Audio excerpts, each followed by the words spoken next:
The Maryland Made podcast provides timely, relevant, and practical information to empower student athletes to explore their potentials and pursue their passions. We facilitate an inclusive environment for student athletes to refine their leadership, explore professional possibilities, and enact change in their community. Happy Monday and welcome to the Maryland Made podcast. I'm your host, Deja Parker, community engagement intern, bringing you this week's podcast surrounding holistic well-being. Today, we are discussing the importance of mental wellness, specifically self-care and sleep hygiene. With the semester starting a couple weeks ago, it is perfect timing to delve into ways student athletes can set the tone by using tools that can help navigate the stressors of academia and sport. Joining me today is the Director of Sports Psychology here at the University of Maryland, Dr. Kristi Hall. Before beginning our conversation, please give us a brief introduction, talking a little bit about your career journey and your current role at UMD. Okay. Well, thanks for having me. And my career journey I get that question all the time.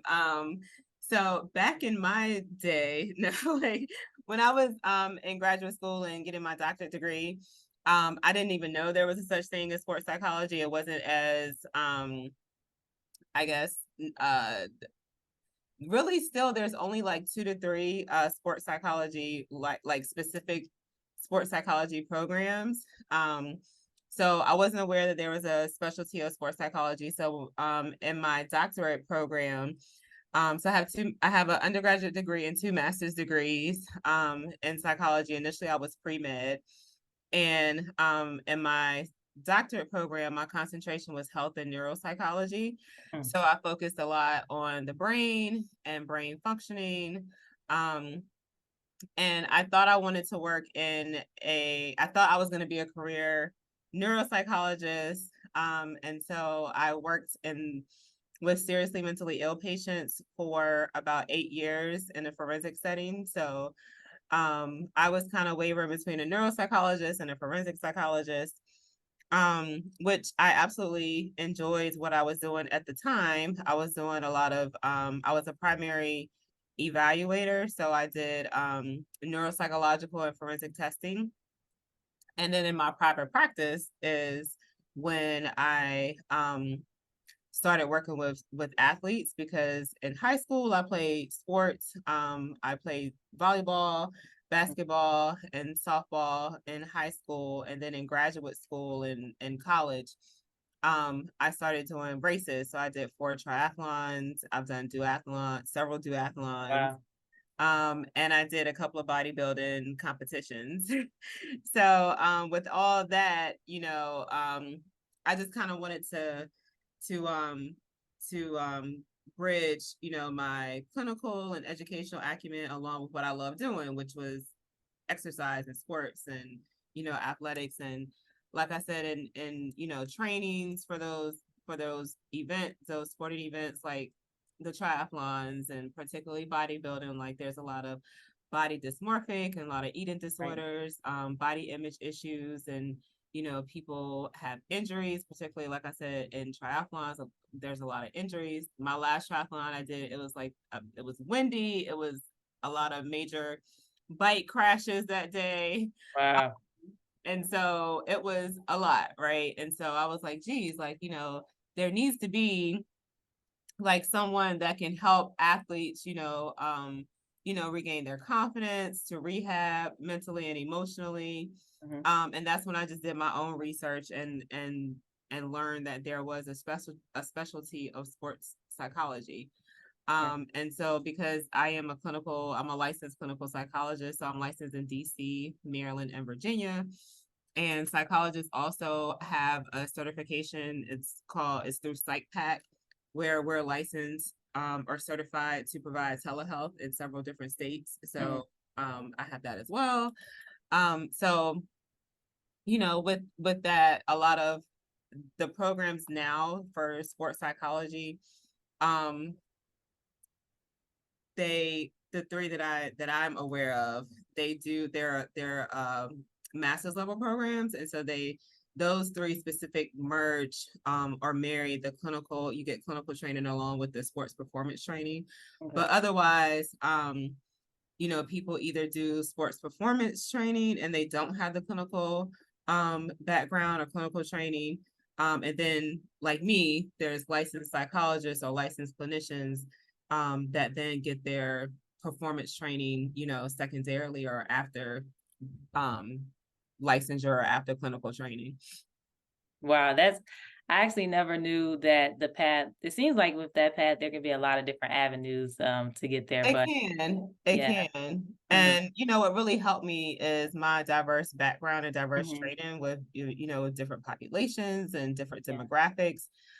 Because our student athletes do come from very diverse backgrounds and right, have very diverse upbringings. And so there's that, and then there's also the clinical training that I have with different, diagnoses and different populations.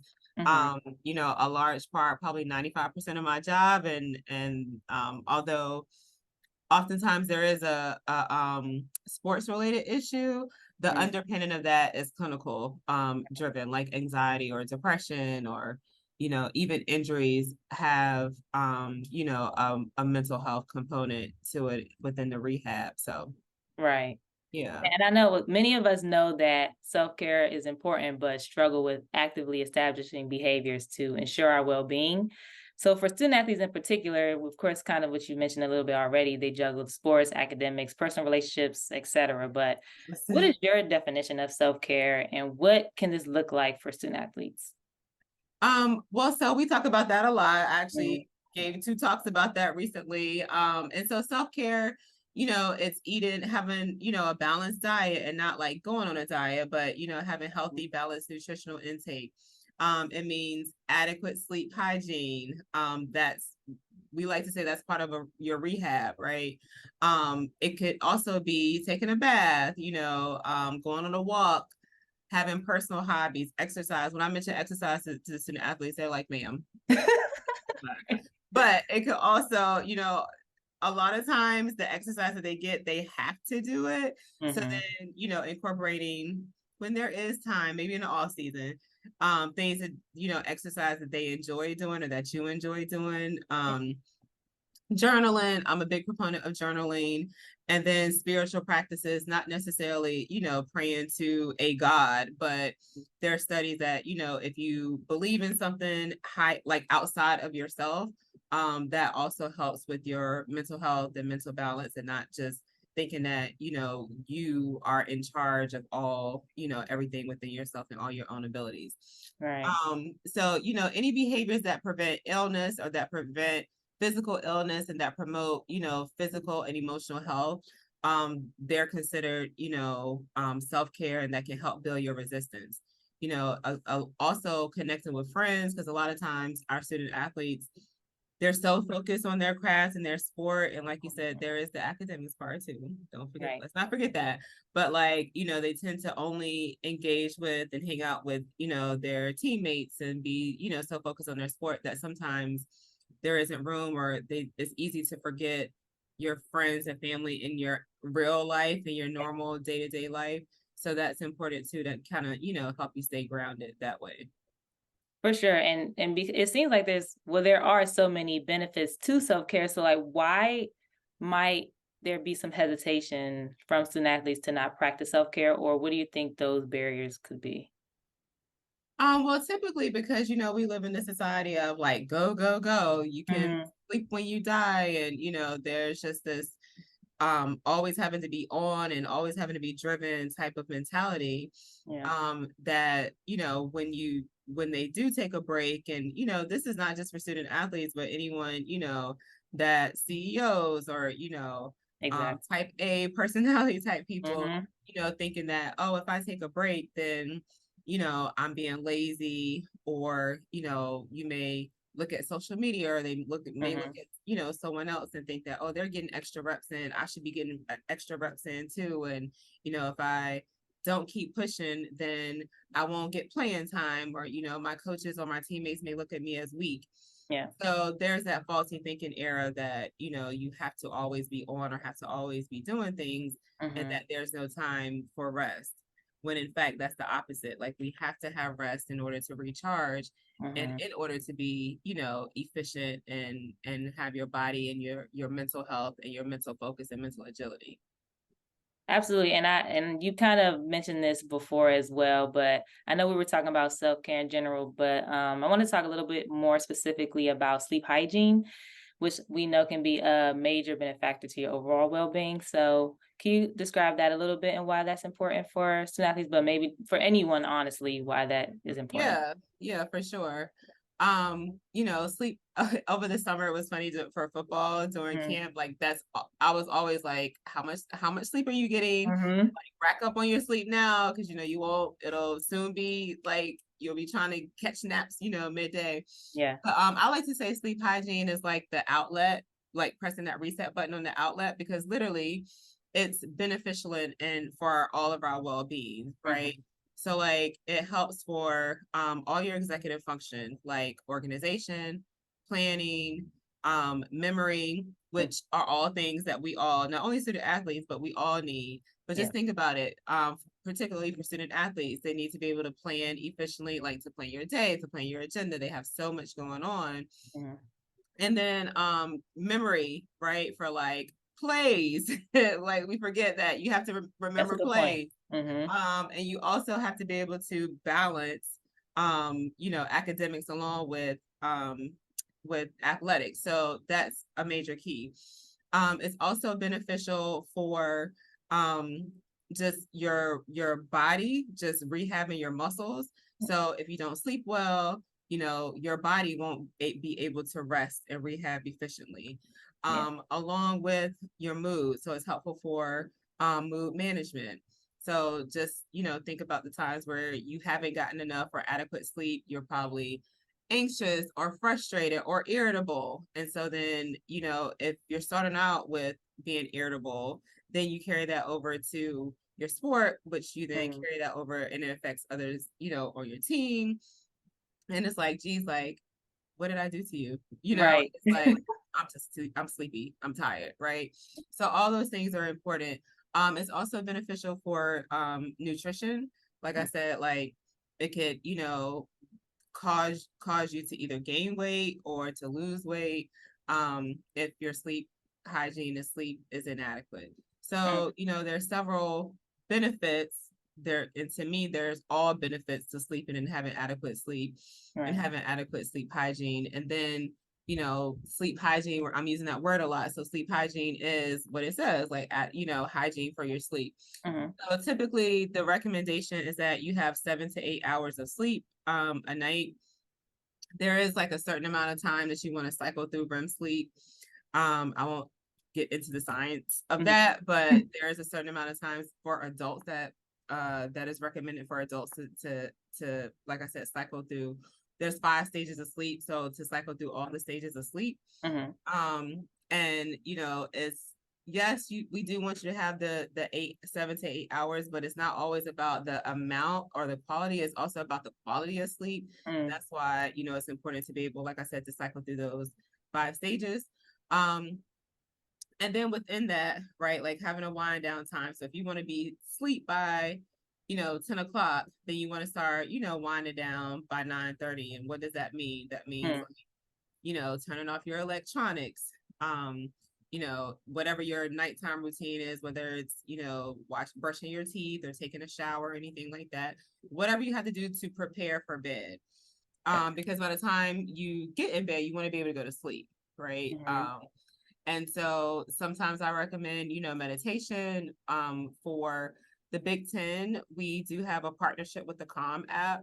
Mm, So all of the student athletes, as well as faculty, athletic faculty, have access to the Calm app. So that is a meditation app that has several different features on it that can help you with sleep and guided meditation to kind of get you in that mode of winding your brain down and calming down and kind of helping you to not focus on several different things at once. right. And so then the bedroom and the bed itself should only be used for sleep. Mm, If you're not sleepy and not ready to go to bed, they suggest not getting in bed. mm, Because it's like a pairing. You want to be able to pair your bed with sleep, right? got it. Um, and so then the room should be like a cool type temperature, dark, So there's those blackout curtains that some people have or that you can order. To take it a bit further, if you want to have like a nice lavender, or sometimes people say vanilla scent in your room to kind of, calm you down as well. And then again, like I mentioned before, no electronics in the bed. So having your cell phones, on do not disturb, and, turning your TV off. There's, sometimes there's like the thought and the idea that, sleep is a part of your unconscious. And so, like, have you ever noticed that when if you're watching a scary movie on TV, Yeah. sometimes you might have those types of dreams. Mm-hmm. So that is the thought and idea behind, like not having anything, playing in the background, or like the TV on, that could cause a disruption with your sleep. Because again, it's not only the sleep quality, but also the sleep quantity. Mm-hmm. So, you want to have a restful night's sleep when you wake up. And Right. then, like I said, hopefully sleeping throughout the night. There's some people that report that they can get to sleep but have a difficulty staying asleep. Or, it takes them a long time to get to sleep, and then when they do get to sleep, they sleep well, but it kind of takes a long time. So, you do want to be able to train your body. Sometimes you have to train your body, and it could be difficult, with our student athletes, because their schedules can be very hectic, like with practices and games, and then the academic part, and travel. So it can be difficult, but you do want to have the same sleep pattern, the same sleep schedule as best as you, or as close as you can, daily, on a day-to-day basis. Yeah, and I think that's great. I love that you mentioned the Calm app, because that's what I use to go to sleep, or right before, or I'll try to do yoga, because it's true. If I don't do those things, it takes me forever to fall asleep. Like, if you Yeah. gotta like let your body kind of calm down. So Yeah. that's Yeah. great advice for sure. Mm-hmm. And I know you and your staff have been so forward thinking and game changing when it comes to the mental health programming here at University of Maryland, specifically athletics. But what are some new initiatives that have been put into effect since your arrival? Programming. Well, since I arrived just under a year ago. Mhm. Right. Right now it's three of us in the department. Hmm. We are searching for a fourth clinician. Hmm. There's 700 student athletes, plus give or take a little bit, and it's a lot for us, Yeah. Yeah. to handle. But what we have initiated is attending, all home games. So let me back up a bit. So each of us are the point person for a team. Hmm. Um, and so whichever point person we are for that team, we do try to attend all home games. Sometimes we might travel along with the teams. Um, and so in addition to seeing student athletes for individual therapy, we do, like, the teams that like I mentioned, our point persons for, like, we do mental performance work with them. For Hmm. example, mindfulness or meditation, or any like team building activities, that the athletes themselves, and particularly the coaches, request. And sometimes we meet with teams weekly as a team, and sometimes it might be bi-weekly. It just depends on the team and the request of the coaches. Right. And excuse me, beyond that, we also have programming within our department. So for instance, we initiated WAGs for Wellness, just like WAGs for Wellness is already on the University of Maryland campus. And I was in a couple of meetings this week, and they had the WAGs for Wellness after dark. And I Uh-huh. know when I saw that, and I even mentioned it, like, because we like to share with the student athletes, like, what other things are going on across campus, not just with our programming. And they were Yeah. like, what is, they were like, had Hmm. funny comments to make. But literally, like, there's studies that says that if a person spends at least 15 minutes a day, like with a dog or petting a dog, that can lower their cortisol levels and like help them to calm down. So we, initiated or adopted, should I say, the WAGs for Wellness program just for student athletes. So what that is like, they have dogs, like 4 to 5 dogs that come to our facility, just the athletic facility. And the student athletes are able to pet them, they can stay the whole time, or they can just stop through and, rub on them, pet them, whatever. Yeah. And as I mentioned, that helps to lower your cortisol levels and your stress level.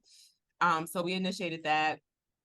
other programming we do is Wellness Wednesdays. And so we kind of wanted to try and correlate with, things in the month.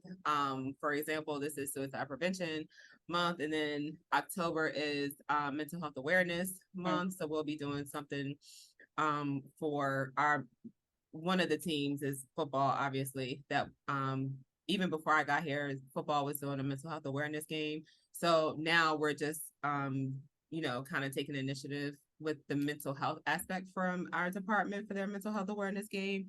Gotcha. So things of that nature. And then partnering with other um departments on campus. So this is the first time that we partner with kinesiology department on campus.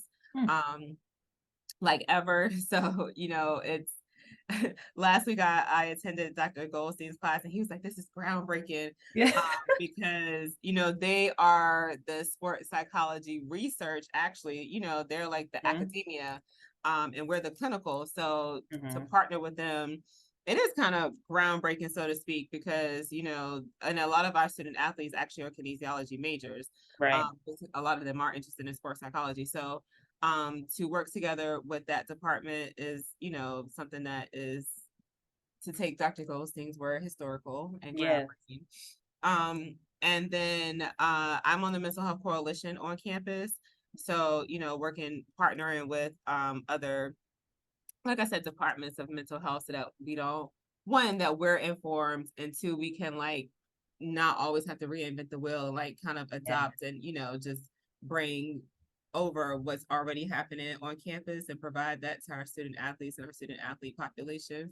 Mhm. Is, something that we're actually trying to encourage more of. So, and then we actually fall under the University Health Center. So we partner with them a lot, Mhm. obviously, and then the counseling center. Okay, yeah, and like with that in mind, I know when you all are thinking about your programming and stuff, with the changing like landscape of college athletics, it feels like it just changed every day. And like, Mm-hmm. what do you all keep in mind, or what are you doing to when you're strategizing when it comes to like creating resources for student athletes on this campus? I don't know if it's like using social media more. I'm not sure, but it would be good to kind of know your insight on that. Yeah, so when the incoming, like we had two surveys, so at the end of last academic year, and then when the incoming freshmen come in, actually academics has a bridge program. So for the incoming freshmen, it's a program, that like we said, a bridge, like it is a bridge between high school and college to kind of help Mm-hmm. get them acclimated, to the college campus and college life, before the fall semester starts. Mm-hmm. So we, like I said, had a survey for each the out not just the freshmen last semester, but all student athletes last semester, and then the incoming freshmen, Mm-hmm. to kind of ask them, because partly put a pin in that. Whenever any department does a survey, it's always the outcome is always the student mental health is always the highest interest for student athletes. Mm-hmm. But then with our surveys, we wanted to know, like, well, what do you really mean by mental health? Like, I'm a clinician, so that, mental health concerns are different, or maybe different for me than they are for student athletes. Gotcha. So that's one way and one avenue that we learn, hey, what's important for them? What Mm-hmm. type of programming should we be providing? Who should we be partnering with on campus, to kind of provide that for them as best we can. Yeah. So that's kind of, a way and an avenue that hopefully I answered your question, that we Yeah. learned, what programming that we were going to provide for them this semester. Yeah, no, that makes perfect sense. Like literally asking them what they want Like, what do you need specific. from us? Exactly. Yeah, no, I think that's great. And I know with that being said, even in our office as well, like now more than ever, it seems that student athletes have been at the forefront for like asking for mental health support. Have you seen an uptick in student athletes taking advantage of your services lately? Oh, for sure. Like we work around, 12-month periods that we work during the summer. But in the summer months, all student athletes aren't here. Like there are Mhm. some here, that take summer courses and that are getting rehab, and some that we see virtually. But literally, like when the first week of classes, like student athletes were like, we have a referral form. They can either refer themselves Mhm. or athletic trainers or coaches can refer them. But literally that first week, we had a influx of, requests for appointments. Mhm. And additionally, going back to what you asked about what we incorporated. So there's always been a screening process, but we adopted the screener from the Olympic Committee team.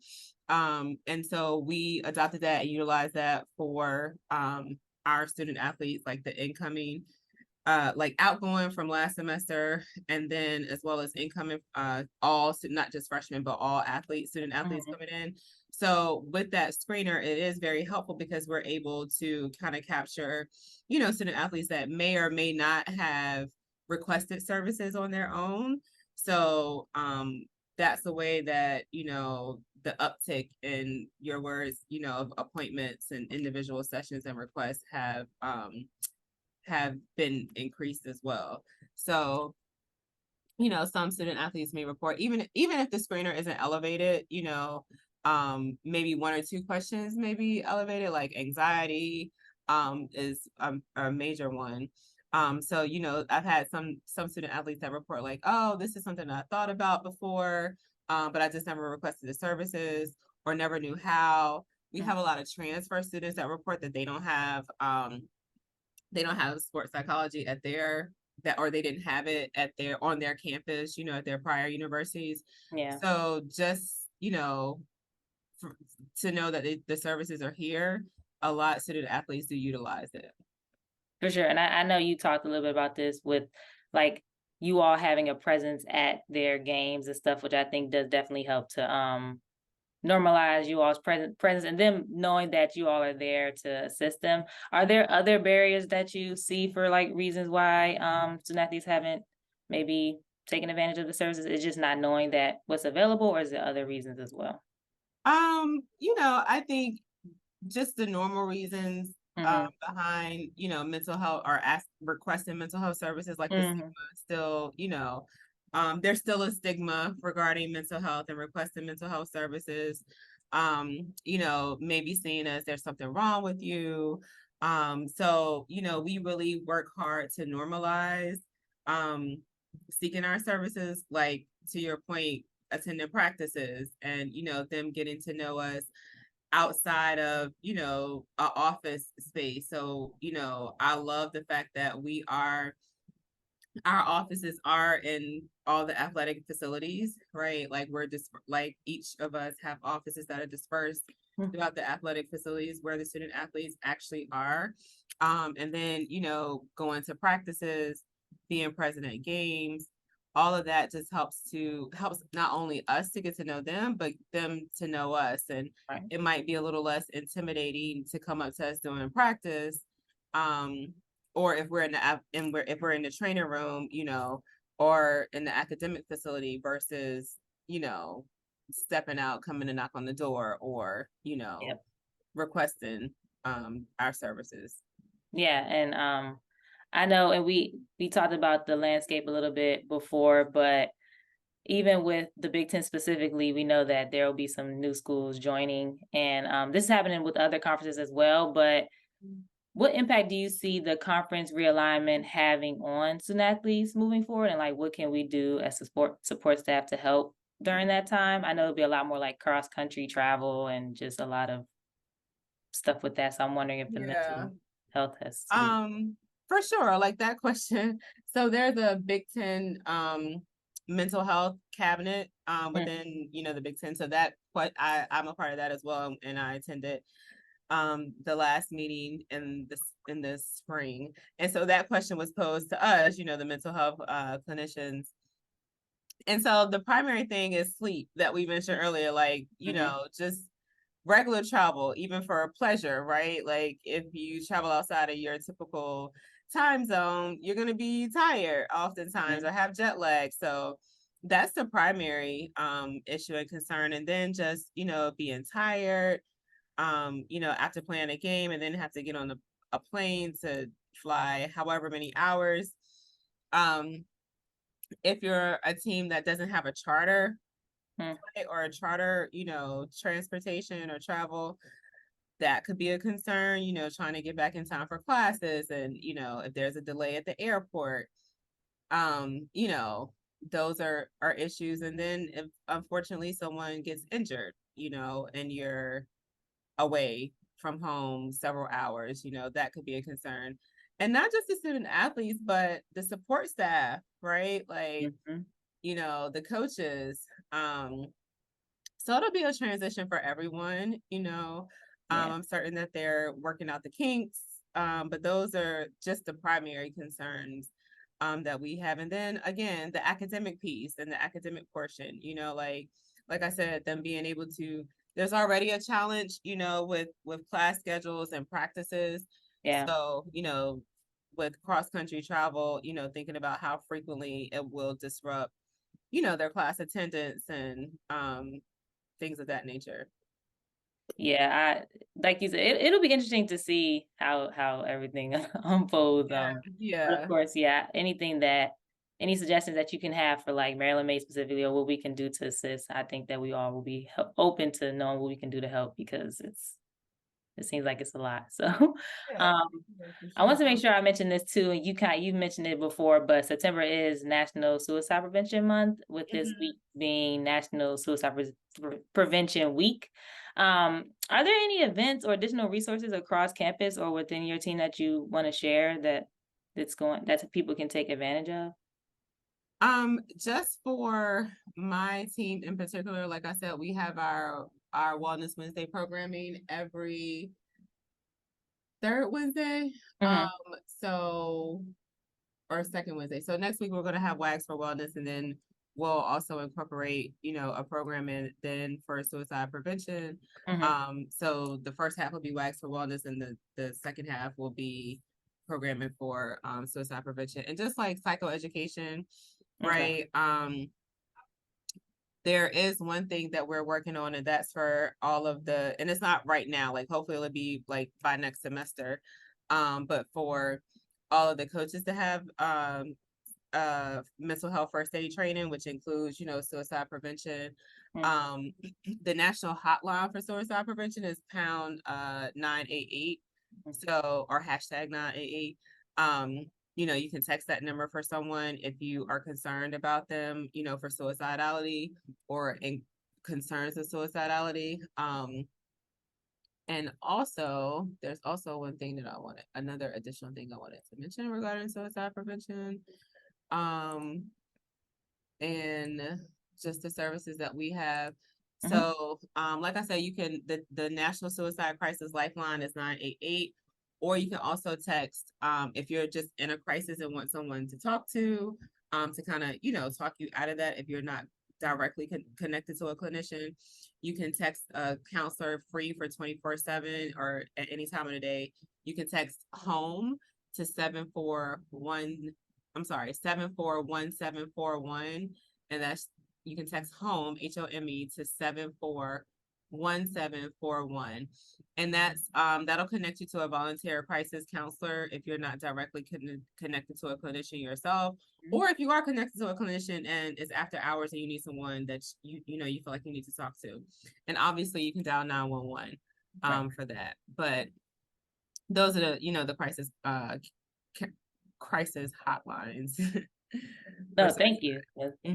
That's and I like that you kind of gave it in that bit, so we can like shorten it up and share it with people too as well, because just in case they don't know. But I definitely do appreciate your time, and this has been such an amazing episode, diving deeper into self-care and sleep hygiene and the resources that are available to our student athletes here. And I hope you know how encouraging you and your staff are, and I'm honestly in awe of like the strides you all are making to normalize mental health, just because I just got here in March and I just see all the things that y'all have been doing. And so I definitely do appreciate it.